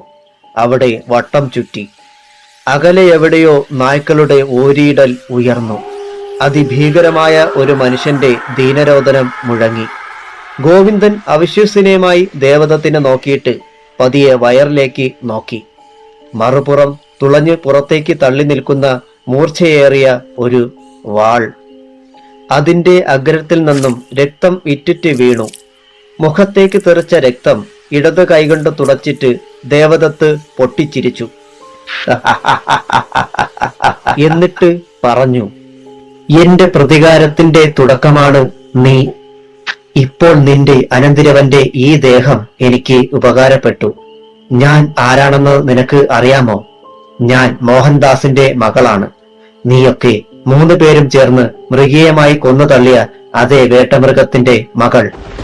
ഇത് പറഞ്ഞുകൊണ്ട് ദേവദത്തിന്റെ കയ്യിലിരുന്ന വാൾ വലത്തേക്ക് തിരിഞ്ഞു. ഗോവിന്ദൻ പിന്നെയും അലറി വിളിച്ചു. അകലെയുള്ള വൃക്ഷത്തിലിരുന്ന രാപ്പക്ഷികൾ പോലും ദൂരേക്ക് പറന്നകന്നു. നിലത്തേക്ക് വീണ് പിടഞ്ഞുകൊണ്ടിരുന്ന ഗോവിന്ദന്റെ കണ്ണുകൾ പതിയെ അടഞ്ഞു. ആ ശരീരം നിശ്ചലമായി.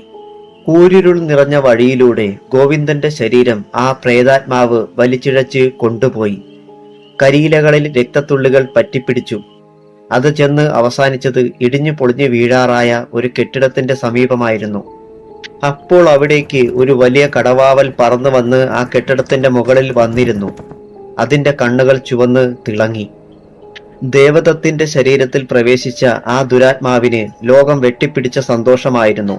അയാൾ കൈകൾ വിടർത്തി അകലേക്ക് നോക്കി ഉറക്കെ അട്ടഹസിച്ചു. ഉഗ്രമായി അവിടെ ഒരു വെള്ളിടി വെട്ടി. വരാൻ പോകുന്ന വെല്ലുവിളികൾ ദേവപ്രിയ എങ്ങനെ തരണം ചെയ്യുമെന്ന് നമുക്ക് കണ്ടറിയാം.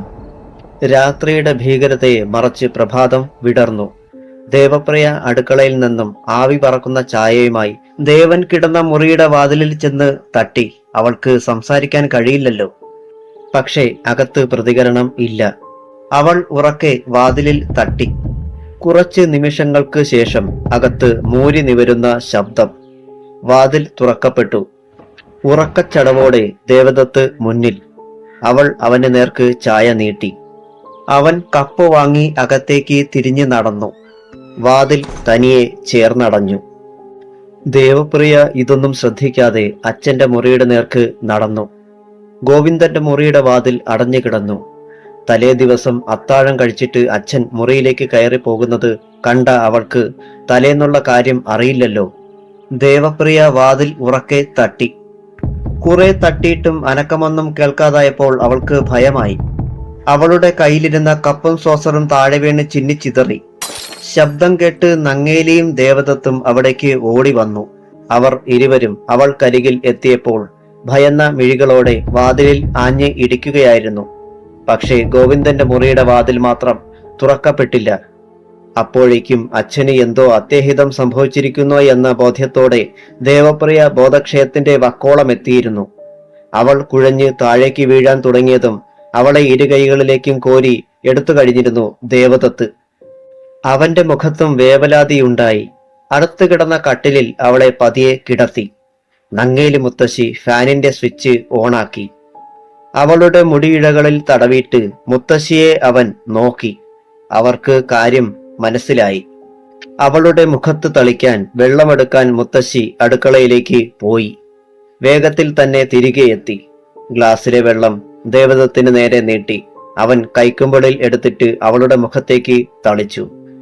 2-3 ആവർത്തി ചെയ്തപ്പോൾ അവൾക്ക് ബോധം വന്നു. നങ്ങേലി മുത്തശ്ശി ഇതിനിടെ ഗോവിന്ദന്റെ മുറിയുടെ വാതിലിൽ തട്ടി നോക്കി.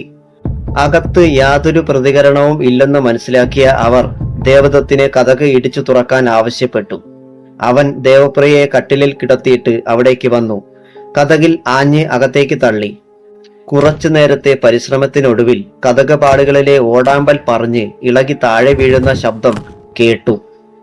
അവൻ കതക് അകത്തേക്ക് ബലമായി തുറന്നു. മുറിക്കുള്ളിൽ പ്രവേശിച്ച അവനും നങ്ങേലിയും പരസ്പരം നോക്കി. അവിടെ ഗോവിന്ദന്റെ മുടിനാര് പോലും ഇല്ലായിരുന്നു. നങ്ങേലി ഉറക്കെ കരയാൻ തുടങ്ങിയതും ദേവദത്ത് അവരെ അങ്ങനെ ചെയ്യരുതെന്ന് ആംഗ്യം കാണിച്ചു. മുത്തശ്ശി, ഒന്ന് പതുക്കെ. ഇപ്പോൾ തന്നെ അവൾക്ക് സുഖമില്ല. വാ, വഴിയുണ്ട്, പറയാം. അവർ ഇരുവരും പുറത്തേക്കിറങ്ങി. പക്ഷേ ദേവപ്രിയയ്ക്ക് കാര്യങ്ങൾ ഏകദേശം വ്യക്തമായിരുന്നു. തന്റെ അച്ഛന്റെ തിരോധാനം ഏറെക്കുറെ സത്യമാണെന്ന് പോലീസിൽ അറിയിക്കാൻ ദേവദത്തിനോട് അവൾ ആംഗ്യം കാണിച്ചു. ദേവൻ ഉടനെ തന്നെ പോലീസ് സ്റ്റേഷനിലേക്ക് ഫോൺ ചെയ്തു വിവരം ധരിപ്പിച്ചു. അപ്പോഴേക്കും പുറത്ത് ഒരു കാർ വന്നതിന്റെ ശബ്ദം കേട്ടു. ദേവപ്രിയ കട്ടിലിൽ നിന്ന് എഴുന്നേറ്റു.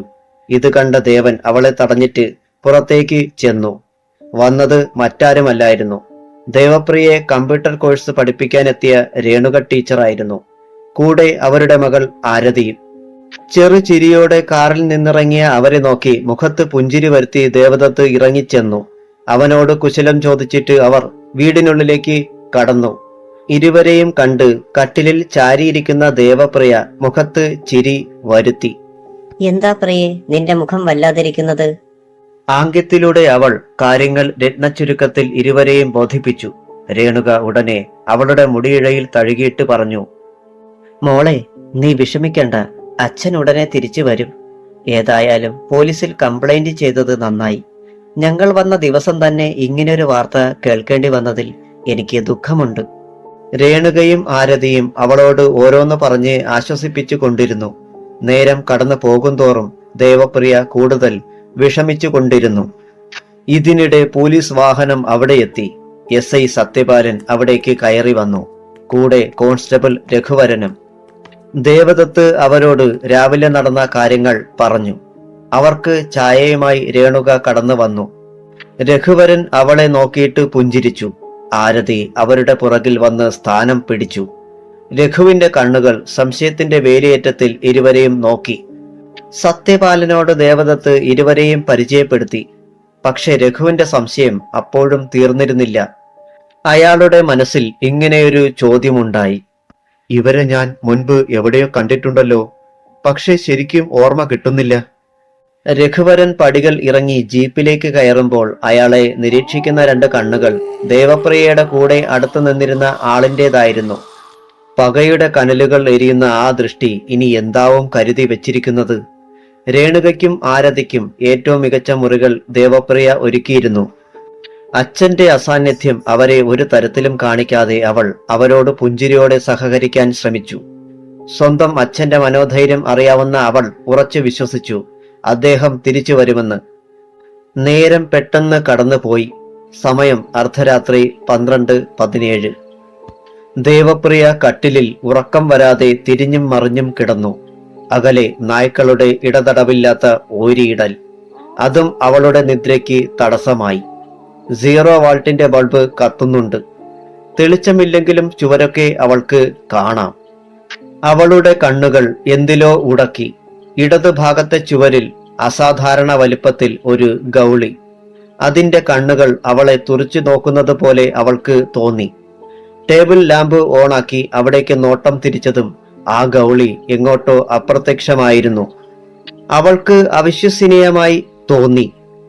പാദസരത്തിന്റെ നേരിയ മുഴക്കം അവൾക്ക് കേൾക്കാൻ കഴിഞ്ഞു. മുറിയുടെ അടുത്ത ഇടനാഴിയിലൂടെ അത് ഇടതുഭാഗത്തേക്ക് പോകുന്നതായി അവൾക്ക് ഉറപ്പായി. പതിയെ ദേവപ്രിയ വാതിലിന്റെ നേർക്ക് ചുവടുകൾ വെച്ചു. സാക്ഷാ ശബ്ദമുണ്ടാക്കാതെ ഒരു വശത്തേക്ക് നീക്കി. കതകിന്റെ പാളി പതിയെ തുറന്നു. തല പുറത്തേക്ക് നീട്ടി. ഇടനാഴിയിലൂടെ അങ്ങേ തലയ്ക്കൽ ആരോ നടന്ന് പോകുന്നുണ്ട്. ഇരുൾ നിറഞ്ഞതിനാൽ അതാരാണെന്ന് വ്യക്തമായി കാണാൻ കഴിയുന്നില്ല. പാദസരത്തിന്റെ നേരിയ ശബ്ദം കേൾക്കാമെന്ന് മാത്രം. ആരതിയാണോ അത്? ദേവപ്രിയ സംശയിച്ചു. അവളുടെ കാലിൽ പാദസരമുണ്ട്. ടീച്ചറുടെ കാലിൽ അങ്ങനെയൊന്ന് കാണാൻ കഴിഞ്ഞില്ല. ഇവൾ ഇതിലൂടെ എവിടെ പോകുന്നു? ചുവരിലെ സ്വിച്ച് തപ്പിപ്പിടിച്ച് ഓണാക്കി. പക്ഷേ വെളിച്ചം തെളിഞ്ഞില്ല. വൈദ്യുതി പോയിരിക്കും എന്നവൾ ഉറപ്പിച്ചു. ഏതായാലും ഇടനാഴിയിൽ മാർഗതടസ്സം ഇല്ലാത്തതിനാൽ അവൾ മുന്നിലെ നിഴലിനെ പിന്തുടരാൻ തീരുമാനിച്ചു. ഏതായാലും മുന്നിലുള്ള ആരതിയാണെങ്കിൽ ഇവൾക്ക് എങ്ങനെയാണ് ഇത്രയും വേഗത്തിൽ ഇരുട്ടിലൂടെ മുന്നോട്ടു പോകാൻ സാധിക്കുന്നത്? അതാണ് അവൾക്ക് അത്ഭുതം.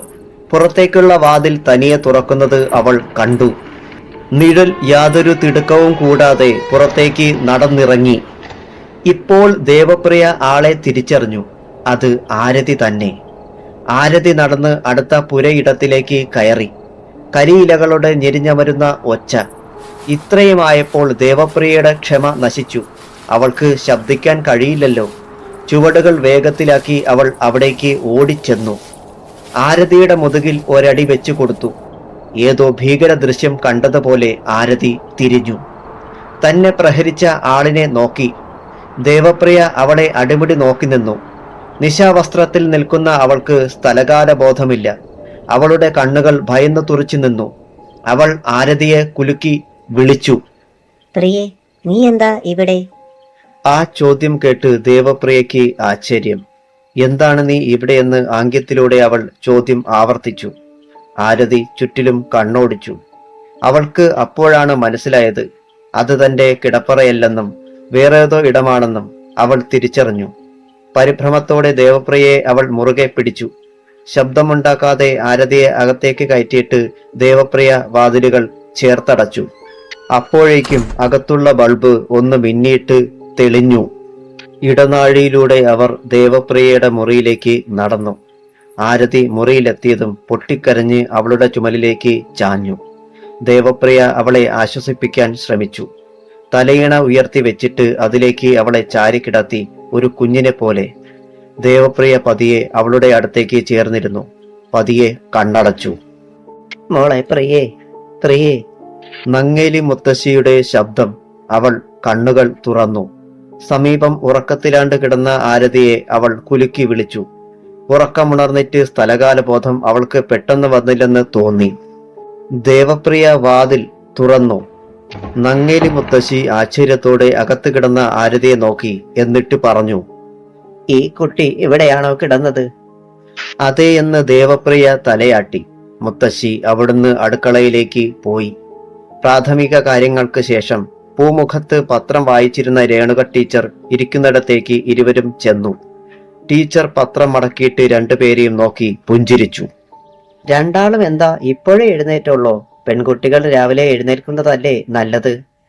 ഇത് കേട്ട് ദേവപ്രിയ പുഞ്ചിരിയോടെ ടീച്ചറുടെ കൈകൾ കവർന്നു. അന്ന് പകൽ തന്നെ ദക്ഷിണ കൊടുത്തിട്ട് കമ്പ്യൂട്ടർ പഠനം തുടങ്ങി ദേവപ്രിയ. ടീച്ചറുടെ ക്ലാസ് അവൾക്ക് നന്നേ ബോധിച്ചു.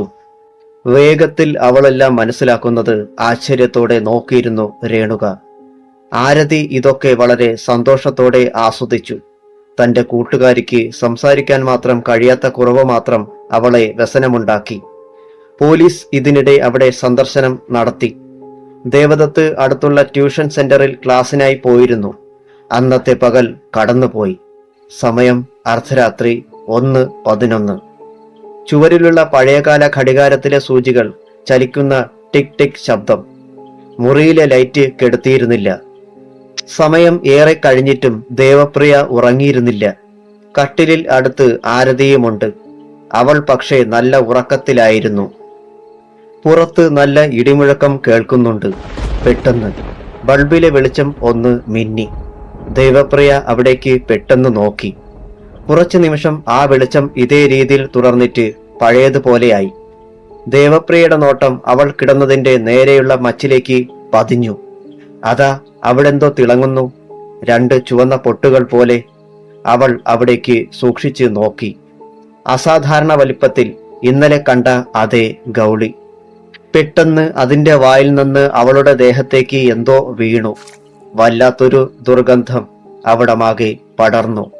ചീഞ്ഞ മാംസത്തിന്റെ ഗന്ധം. അവൾ മൂക്ക് പൊത്തിക്കൊണ്ട് എഴുന്നേറ്റു. ധരിച്ചിരുന്ന ഉടുപ്പ് അവൾ കഴുത്തിലൂടെ ഊരിയിട്ട് മുറിയുടെ മൂലയിലേക്ക് വലിച്ചെറിഞ്ഞു. അതിനു മുകളിൽ കഴുകാൻ അഴയിൽ കിടന്ന തുണികൾ എടുത്തിട്ടു.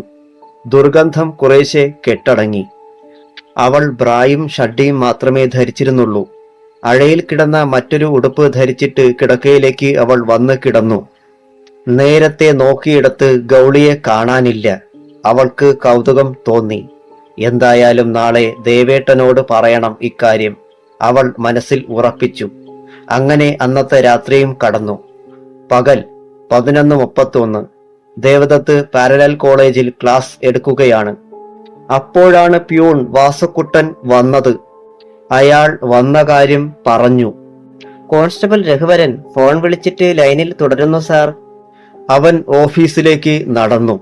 റിസീവർ കാതോട് ചേർത്തിട്ട് വിവരം എന്താണെന്ന് അന്വേഷണം നടത്തി. ദേവദത്തിന്റെ മുഖം ഗൗരവം നിറഞ്ഞതായി. പ്രിൻസിപ്പൽ അവന്റെ മുഖത്തേക്ക് നോക്കി. അവൻ റിസീവർ താഴെ വെച്ചിട്ട് അദ്ദേഹത്തോട് ചോദിച്ചു, സർ, എനിക്കിന്ന് ലീവ് വേണം, അത്യാവശ്യമാണ്. ഉടനെ ഒരാളെ മീറ്റ് ചെയ്യണം. പകരം വിനോദ് സാറിനെ ക്ലാസ്സിൽ അയച്ചാൽ മതി. വിനോദ് അപ്പോഴേക്കും അങ്ങോട്ട് കയറി വന്നു. ദേവപ്രിയയുടെ അവസ്ഥ ഒരു പെൺകുട്ടിക്കും സംഭവിക്കരുത്. പണ്ട് ക്ഷേത്രത്തിൽ നിന്നും എന്നോട് സംസാരിച്ചു പിരിഞ്ഞ അവൾക്ക് ഒരു നീചൻ കൊടുത്ത ശിക്ഷ അവളുടെ സംസാരശേഷിയെ ഇല്ലാതാക്കിയാണ്. പാവം. ഗോവിന്ദനാശാൻ എന്തായാലും നേരിട്ട് അവനെ തീർത്തെന്ന അന്ന് കൂടെ പോയ കോൺസ്റ്റബിൾ രവി എന്നോട് പറഞ്ഞത്. അവളെ ജീവനോടെ കിട്ടിയത് തന്നെ മഹാഭാഗ്യം. ആൽത്തറ മുക്ക്. പെട്ടിക്കടയിൽ നിന്നും മുറുക്കാൻ മുറുക്കിയിട്ട് ദേവദത്തിന്റെ അടുത്തേക്ക് നടന്നു കോൺസ്റ്റബിൾ രഘുവരൻ. ആൽത്തറയിൽ സിമന്റിട്ട ഭിത്തിയിൽ കയറി ഇരിക്കുകയാണ് ദേവദത്ത്. അവന്റെ മുഖം ആകാംക്ഷ നിറഞ്ഞിരുന്നു. രഘുവരന്റെ കാർമേഘം പൂണ്ടിരുന്ന മുഖഭാവത്തിൽ നിന്നും പറയാൻ പോകുന്നത് ഗോവിന്ദൻ അമ്മാവനെ കുറിച്ചുള്ള എന്തെങ്കിലും അത്യാഹിതമാവല്ലേ എന്ന് അവൻ ഉള്ളുകൊണ്ട് പ്രാർത്ഥിച്ചു. അയാളും അവനിരുന്ന ഭിത്തിയിൽ സ്ഥലം പിടിച്ചു. ഒന്ന് നീട്ടി തുപ്പിയിട്ട് പറഞ്ഞു, ഞാൻ മിനിഞ്ഞാന്ന് നിന്റെ വീട്ടിൽ വന്നപ്പോൾ 2 പേര് അവിടെ വന്നില്ലേ? അതിൽ ഒരാളെ ഞാൻ മുൻപ് എവിടെയോ കണ്ടതുപോലെ ഒരു തോന്നൽ. പക്ഷേ എനിക്ക് അതങ്ങ് ഉറപ്പിക്കാൻ വയ്യ. കാരണം അന്ന് കുറച്ചുകൂടി ചെറുപ്പമാണ്. പക്ഷെ ഇപ്പോൾ അവർക്ക് കുറച്ച് പ്രായം കൂടിയതുപോലെ തോന്നിയിരുന്നു. ഇത് കേട്ട് ആകാംക്ഷ അടക്കാനാകാതെ ദേവദത്ത് ചോദിച്ചു, സർ, പറഞ്ഞു വരുന്നത് രേണുക ടീച്ചറെ കുറിച്ചാണോ? അതേ എന്ന് രഘുവരൻ തലയാട്ടി. എന്തായാലും അവരെയൊന്ന് ശ്രദ്ധിക്കുന്നത് നല്ലതാണ് ദേവ. ദേവദത്ത് തലയാട്ടി. കുറച്ചു നേരം കൂടി അവർ ചില കാര്യങ്ങൾ കൂടി ചർച്ച ചെയ്തിട്ട് അവിടെ നിന്നും മടങ്ങി. രഘുവരന്റെ വീടിന്റെ കുറച്ചപ്പുറമാണ് കാളിക്ഷേത്രം സ്ഥിതി ചെയ്യുന്നത്. വീട്ടിലേക്ക് മടങ്ങുന്ന വഴിക്കിപ്പുറം വൃക്ഷങ്ങൾ തിങ്ങി നിൽക്കുന്ന ഇടമുണ്ട്. അവിടെ പണ്ട് യക്ഷിക്കാവുണ്ടായിരുന്നു. അവിടെ ഇപ്പോൾ പൂജയോ വിളക്കോ ഒന്നുമില്ല. നല്ല ധൈര്യശാലിയായ അയാൾ പതിവ് പോലെ അതുവഴിയാണ് വന്നത്. പലയിടത്തും കരിയിലകൾ മൂടി തടസ്സമുണ്ടാക്കിയിരുന്നു. നിലാവിന്റെ വെളിച്ചം. മുന്നോട്ട് നടക്കുന്നതിനിടെ ഇടതുവശത്ത് കാണപ്പെട്ട കൂറ്റൻ ആഞ്ഞിലി മരത്തിന്റെ മറവിൽ നിന്നും ഒരു യുവതി അവിടേക്ക് ഇറങ്ങി വന്നത് കണ്ട അയാൾക്ക് ചില സംശയങ്ങൾ മനസ്സിൽ തോന്നി. ആ യുവതിയെ അയാൾ തിരിച്ചറിഞ്ഞു. അത് മറ്റാരുമല്ല, രേണുകയാണ്. അവൾ ഇപ്പോൾ ഒരു യോഗിനിയുടെ വേഷത്തിലാണ്. അയാൾക്ക് മുന്നോട്ടു പോകുന്നതിന് തടസ്സമായി അവൾ വഴിയുടെ മധ്യത്തിൽ നിലകൊണ്ടു. അയാൾ ആശ്ചര്യത്തോടെ അവളോട് ചോദിച്ചു, "നീ എന്തോ കാര്യത്തിനാണ് ഇവിടേക്ക് വന്നതെന്ന് എനിക്കറിയാം." അത് കേട്ട് പുച്ഛഭാവത്തിൽ അവളൊന്ന് രഘുവരനെ നോക്കി. എന്നിട്ട് ഉറക്കെ പൊട്ടിച്ചിരിച്ചു. അവളുടെ കണ്ണുകളുടെ സ്ഥാനത്ത് 2 തീപ്പൊട്ടുകൾ തെളിഞ്ഞു. കോപതാപം കൊണ്ട് അവളുടെ നാസിക വിറകൊണ്ട് വാക്കുകൾ ബഹിർഗമിച്ചു. നീ എനിക്കൊരു ഇരയേ അല്ല. പക്ഷേ നിന്നെ ഞാൻ ഇപ്പോൾ വെറുതെ വിടുന്നത് എനിക്ക് തുടർന്നുള്ള ലക്ഷ്യത്തിന് വിലങ്ങ് വീണേക്കും. അതുകൊണ്ട് നീ ഇപ്പോൾ മരിക്ക്. അങ്ങനെ പറഞ്ഞുകൊണ്ട് അവൾ എളിയിൽ കരുതിയിരുന്ന കഠാര അയാളുടെ നെഞ്ചിന്റെ മധ്യഭാഗത്തേക്ക് കൊണ്ടുവന്നു. അതിനിടെ അയാളെ വായ പൊത്തിയിരുന്നു. രഘുവരൻ പ്രാണന് വേണ്ടി പിടഞ്ഞുകൊണ്ടിരുന്നു. പതിയെ അവളുടെ ബലിഷ്ഠമായ കൈകൾ അയഞ്ഞു. അയാളുടെ കണ്ണുകൾ തുറിച്ചു. വായിന്റെ വലത് കോണിലൂടെ രക്തം ഒലിച്ചിറങ്ങി. സമയം കടന്നുപോയി. ദേവദത്തിന്റെ കൈകൾ ബന്ധനത്തിലായിരുന്നു. അവന്റെ തോളിലേറ്റ മുറിവിലൂടെ രക്തം ധാരധാരയായി ഒഴുകി. കാളി ക്ഷേത്രം. അവിടെ ഹോമാഗ്നി എരിയുകയാണ്. അതിനു സമീപം ധ്യാനത്തിലിരിക്കുന്നു രേണുക. അതിന് നേരെ എതിരായി പാതിമയക്കത്തിൽ ദേവപ്രിയ. തൊട്ടപ്പുറത്തായി ആരതി നിൽക്കുന്നു. അവളുടെ ദേഹമാസകലം രക്തമാണ്. അവളിലുള്ള മാറ്റം അത്രയും ഭീകരമാണ്. വിരലുകൾ നീണ്ട് നഖങ്ങൾ കൂർത്തിരിക്കുന്നു. വായയുടെ കോണിലൂടെ 2 ദംഷ്ട്രകൾ തെളിഞ്ഞു. ദേവപ്രിയയുടെ ബോധം പതിയെ തെളിഞ്ഞു വരികയാണ്. അവൾക്ക് ആ കാഴ്ചകൾ മങ്ങിയ നിഴലുകൾ പോലെ കാണുന്നുണ്ടായിരുന്നു. രേണുക അവളുടെ നേർക്ക് വന്നു. എന്നിട്ട് പറഞ്ഞു, നിന്റെ ചാരിത്രം മുൻപേ നഷ്ടപ്പെട്ടിട്ടുള്ള കാര്യം എനിക്ക് മുൻപേ എന്റെ കൂടപ്പിറപ്പ് എന്നോട് പറഞ്ഞിട്ടുണ്ട്. ഞാൻ നിന്നെ പ്രാപിക്കാൻ പോവുകയാണ്. ഞാൻ വെറുമൊരു സ്ത്രീയല്ല, പുരുഷനും കൂടിയാണ്. അത് പറഞ്ഞിട്ട് ഉറക്കെ പൊട്ടിച്ചിരിച്ചു. അതൊക്കെ കണ്ടിട്ടും ദേവപ്രിയയുടെ മുഖത്തെ ഭയമില്ലായ്മ അവളെ അത്ഭുതപ്പെടുത്തി. എന്നിട്ട് പുച്ഛം കലർന്ന ചിരിയോടെ മുന്നോട്ട് വന്ന് ദേവപ്രിയയുടെ മുഖത്തേക്ക് രേണുക മുഖമുരസി. കഴുത്തിലൂടെ കൈകൾ ചേർത്തിട്ട് ചുംബിക്കാൻ തുടങ്ങിയതും അത് സംഭവിച്ചു. ദേവപ്രിയ കാലുയർത്തി. അവളെ ആഞ്ഞു ചവിട്ടി. അത് മർമ്മത്തിൽ തന്നെ കൊണ്ടു. അവൾ വേദന കൊണ്ട് പുളഞ്ഞു. ദേവപ്രിയ പിന്നെയും തൊഴിച്ചു, അതും നാഭിക്ക്. കുറച്ചു ദൂരേക്ക് തെറിച്ച അവൾ ആരതിയുടെ കാൽച്ചുവട്ടിൽ ചെന്ന് വീണു. കൈകൾ വേദനിക്കുന്ന ഭാഗത്ത് അമർത്തി പിടിച്ചു. ഒരു ക്രൂര മൃഗത്തിന്റെ ഭാവത്തോടെ അവൾ എഴുന്നേൽക്കാൻ ശ്രമിച്ചെങ്കിലും കഴിഞ്ഞില്ല. ദേവപ്രിയ മികച്ചൊരു കായിക അഭ്യാസിയാണെന്ന കാര്യം രേണുകയുണ്ടോ അറിയുന്നു. അപ്പോഴേക്കും ദേവദത്ത് കൈകളിലെ കെട്ടുകൾ അഴിച്ചിരുന്നു. ഗോവിന്ദന്റെ സുഹൃത്തുക്കളായ ഹരികൃഷ്ണനും വിഷ്ണുവും അവിടെ എത്തിച്ചേർന്നു. ഹരി അവനോട് കാര്യങ്ങൾ പറഞ്ഞു. തക്ക സമയത്ത് അവിടെ എത്താൻ കഴിഞ്ഞത് ദൈവകൃപ. ഗോവിന്ദന് ഇപ്പോൾ കുറെ ആശ്വാസമുണ്ട്. ഇനിയൊരു പ്രതികാരം വേണ്ട. രേണുകയെ നമുക്ക് പറഞ്ഞു മനസ്സിലാക്കാം. എത്രയും പെട്ടെന്ന് അവിടെ എത്താം. അല്ലെങ്കിൽ അവൾ ദേവപ്രിയയെ ഉപദ്രവിക്കും. അത് കേട്ട് ദേവദത്ത് ഗൂഢമായി ചിരിച്ചു. എന്നിട്ട് പറഞ്ഞു, ദേവപ്രിയ ആരെന്ന് മിക്കവാറും രേണുക തിരിച്ചറിഞ്ഞു കാണും. അവൾക്ക് സ്ത്രീകളോടുള്ള ദൗർബല്യം അവളോട് കാട്ടിയാൽ പിന്നെ അതിന്റെ ഫലം ജീവിതത്തിൽ പിന്നെ മറക്കില്ല. അതിന്റെ അർത്ഥം മനസ്സിലായ ഹരിയും വിഷ്ണുവും പുഞ്ചിരിച്ചു. കാളിക്ഷേത്രം. ആരതിയുടെ കണ്ണുകൾ തിളങ്ങി. അവൾ ഉറക്കെ അലറി. കോപം കൊണ്ട് ചുണ്ടുകൾ വിറകൊണ്ടും. തന്റെ യജമാനന്റെ അവസ്ഥയിൽ ദേവപ്രിയയെ കൊല്ലാനുള്ള ത്വരയോടെ അവൾ പാഞ്ഞെടുത്തു. ആകാശത്ത് ഉഗ്രമായ മിന്നൽ പിണരുകൾ തെളിഞ്ഞു. ഒരു ശക്തമായ ഇടിമുഴക്കം. ആരതി എന്ന രക്തപിശാച് പിടിച്ചു നിർത്തിയതുപോലെ ദേവപ്രിയയുടെ മുന്നിൽ നിലകൊണ്ടു. എന്നിട്ട് പുറകിലേക്ക് തിരിഞ്ഞു നോക്കി. അവിശ്വസനീയം. തന്റെ മുതുകിൽ ഒരു തിളക്കം. ഏകദേശം മധ്യഭാഗത്താണ് എന്തോ തറഞ്ഞിരിക്കുന്നത്. രക്തം പുറത്തേക്ക് ചീറ്റിത്തെറിക്കുന്നു. രക്തപിശാച് ദേവപ്രിയയെ ഒന്ന് നോക്കിയിട്ട് ക്ഷേത്ര കവാടത്തിന് നേർക്ക് തിരിഞ്ഞു. അതാ അവിടെ 3 മനുഷ്യർ നിൽക്കുന്നു. രേണുകയും അവരെ കണ്ടുകഴിഞ്ഞു. അവൾ കൈകൾ നിലത്തേക്ക് കുത്തി എഴുന്നേറ്റ് ഒരുവിധം നിലയുറപ്പിച്ചു. എന്നിട്ട് രക്തപിശാചിനോട് പറഞ്ഞു, രക്തപിശാചെ, നോക്കി നിൽക്കാതെ അവളെ നശിപ്പിക്കൂ. പിശാച് തന്റെ പുറത്ത് തറഞ്ഞിരിക്കുന്ന ആയുധം ഊരിയെടുക്കാനുള്ള ശ്രമം തുടങ്ങി. ദേവദത്ത് ഉടനെ വാതിലുകൾ കടന്ന് രേണുകയുടെ അടുത്തേക്ക് വന്ന് അവളുടെ കൈകൾ കടന്നു പിടിച്ചു. അവൻ നിസ്സഹായതയോടെ പറഞ്ഞു, ചേച്ചി, നിങ്ങൾ ഇപ്പോൾ ചെയ്യുന്നത് പ്രതികാരമാണ്. പക്ഷേ ഈ നിൽക്കുന്ന ദേവപ്രിയ നിങ്ങളെ എപ്പോഴെങ്കിലും ദ്രോഹം ചെയ്തിട്ടുണ്ടോ? അല്ലെങ്കിൽ ഞാൻ ചേച്ചിയെ ദ്രോഹിച്ചോ? മുൻപ് എന്നോ നടന്ന അനിഷ്ടങ്ങൾ ഇരുവരുടെയും ജീവിതത്തിലുണ്ടായി. അതിന് ഈ കുട്ടി എന്ത് പിഴച്ചു? ഇതിനെല്ലാം തുടക്കമിട്ടത് ചേച്ചിയുടെ അച്ഛൻ തന്നെയാണ്, പിന്നീട് സഹോദരനും. ഞാൻ ചേച്ചിയെക്കുറിച്ച് വിശദമായി അന്വേഷണം നടത്തി. നേരത്തെ തന്നെ ഇക്കാര്യം തിരിച്ചറിഞ്ഞു. ഇതൊക്കെ പ്രിയയോട് പറഞ്ഞപ്പോൾ ഇവൾ പറഞ്ഞത് എന്താണെന്ന് അറിയാമോ? ഒരിക്കലും എന്റെ ടീച്ചർ ഇങ്ങനെയുള്ള ഒരു വ്യക്തിയല്ലെന്ന്. ആണെങ്കിൽ തന്നെ എന്നെ കൊന്നോട്ടെ എന്ന്. ഇപ്പോൾ സ്വന്തം മകളെപ്പോലെ കാണേണ്ട ഇവളോട് നിങ്ങൾ ചെയ്തതിന് പ്രിയ നിങ്ങൾക്ക് തന്നൊരു ശിക്ഷയായിട്ടേ ഞാൻ ഇപ്പോഴുള്ള നിങ്ങളുടെ അവസ്ഥയെ കാണുന്നുള്ളൂ. മതിയാക്കൂ ചേച്ചിയുടെ പ്രതികാരം. നിങ്ങൾ കൊല്ലാൻ ശ്രമിച്ച അമ്മാവൻ ഇപ്പോഴുമുണ്ട്. അത് കേട്ട് രേണുക അക്ഷരാർത്ഥത്തിൽ ഞെട്ടി. ദേവൻ തുടർന്നു, എല്ലാവരും നിങ്ങളോട് ക്ഷമിച്ചു കഴിഞ്ഞു. ഇനിയും വേണമെങ്കിൽ പ്രിയയെ വിട്ടിട്ട് എന്നെ കൊന്നോളൂ. ഇത്രയും പറഞ്ഞപ്പോഴേക്കും അവൻ വികാരധീനനായി. അപ്പോൾ ഒരു മുരൾച്ച അവിടെ മുഴങ്ങി. ദേവദത്തും വിഷ്ണുവും ഹരിയും അവിടേക്ക് ഭീതിയോടെ നോക്കി. രക്തപിശാച് ദേവപ്രിയയുടെ നേരെ തന്റെ കൂർത്ത നഖങ്ങൾ നീട്ടി അവൾക്ക് നേരെ അടുത്തു. ചങ്ങലയിൽ ബന്ധനത്തിൽ കിടക്കുന്ന അവൾക്ക് ഒന്നും ചെയ്യാൻ കഴിയുമായിരുന്നില്ല. നഖങ്ങൾ അവളുടെ കഴുത്തിൽ പതിഞ്ഞു. അവിടെ രക്തം കിനിഞ്ഞു. ദേവപ്രിയ കണ്ണുകൾ ഇറുക്കി അടച്ചു. ആരതി, അരുത്! ശബ്ദം മുഴങ്ങി. പിശാച് അവിടേക്ക് തിരിഞ്ഞു നോക്കി.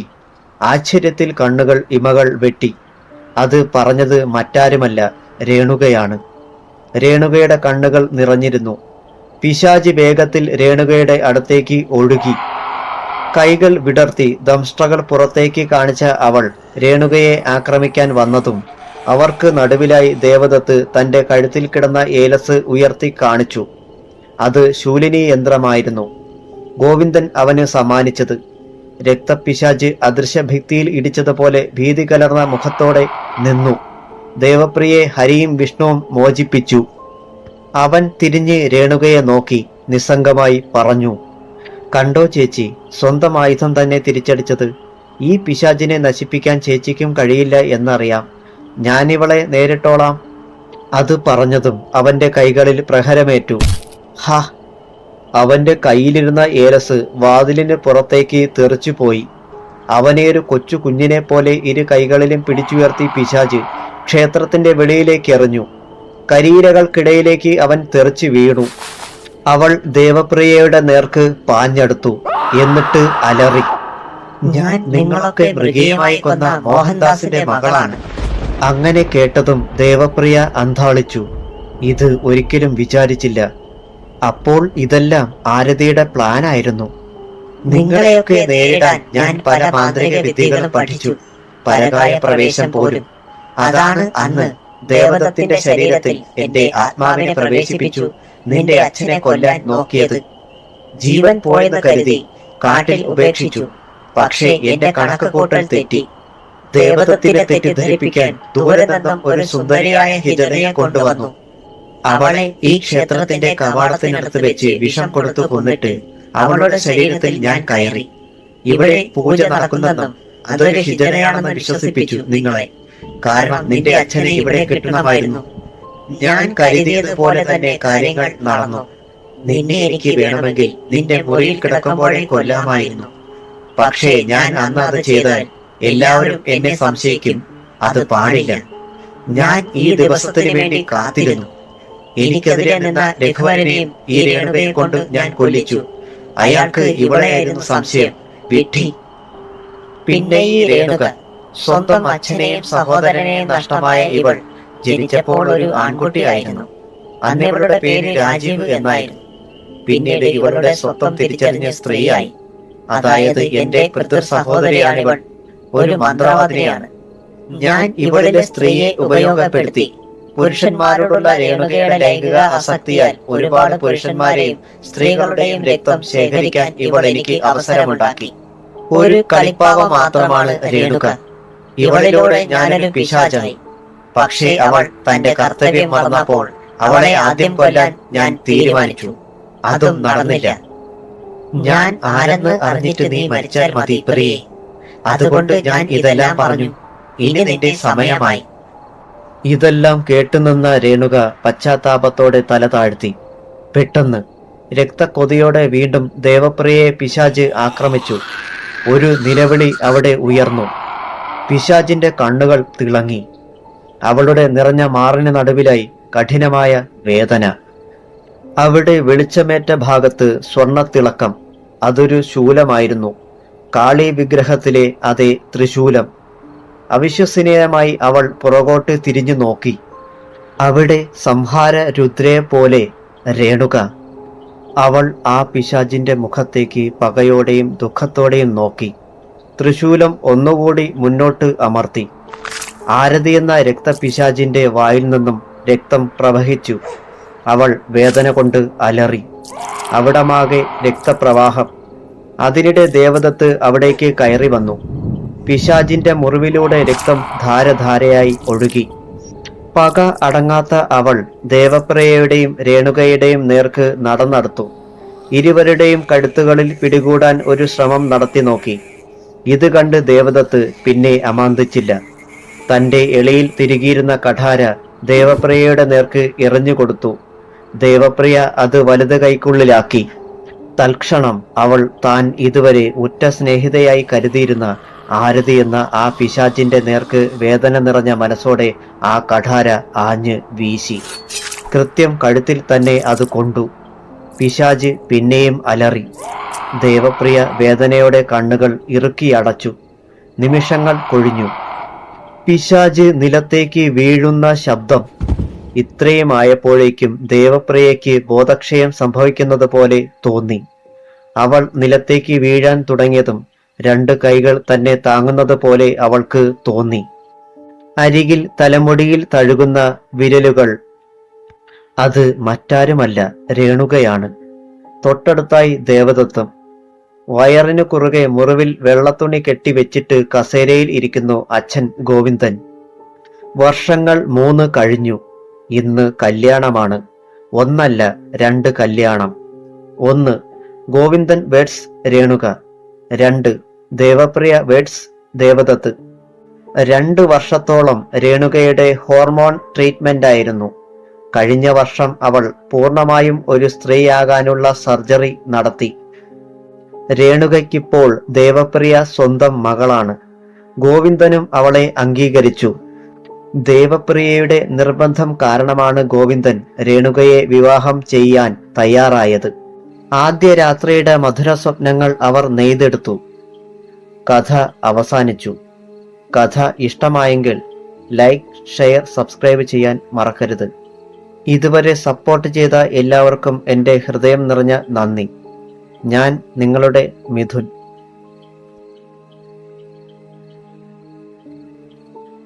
ഇതേ സമയം മറ്റൊരിടത്ത് ഒരാളുടെ കൈകൾ മണ്ണിൽ നിന്നും ഉയർന്നു വരുന്നുണ്ടായിരുന്നു.